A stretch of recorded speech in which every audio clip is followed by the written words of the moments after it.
लाडक्या बहिणींनो, ही बातमी नीट पहा, कारण तुम्ही जर लाभार्थ्यांच्या निकषात बसत नसाल तर आताच सावध व्हा, कारण तुमचा अर्ज बाद होऊ शकतोय, तुम्ही अपात्र ठरू शकताय। मराठवाड्यात तब्बल 55,334 लाडक्या बहिणींचे अर्ज रद्द होणार आहेत। या बहिणींना योजनेचा आठवा हप्ता मिळणार नाहीये, तर 54,598 अर्ज मान्य झाले नाहीयेत। त्यामुळे या बहिणींना अनुदान कधी मिळणार हे स्पष्ट झालेलं नाहीये।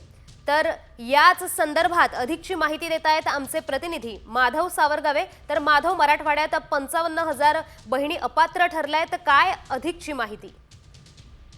आदिती, मराठवाड्यातल्या सगळ्या जिल्ह्यामध्ये सध्या महिला व बालविकास विभागाच्या वतीने तपासणी सुरू आहे। या तपासणीमध्ये संजय गांधी योजनेतील महिला म्हणजे बहिणी, शेतकरी सन्मान योजनेचा लाभ घेणाऱ्या लाभार्थी आणि वेगवेगळ्या योजना आहेत ज्या सरकारी केंद्राच्या आणि राज्य सरकारच्या आहेत, त्या लाभ घेणाऱ्या महिलांची माहिती संकलन करण्यात आलेली आहे। त्यामध्ये जवळपास 55,334 लाडक्या बहिणी आहेत ज्या वेगवेगळ्या योजनेचा लाभ घेतात।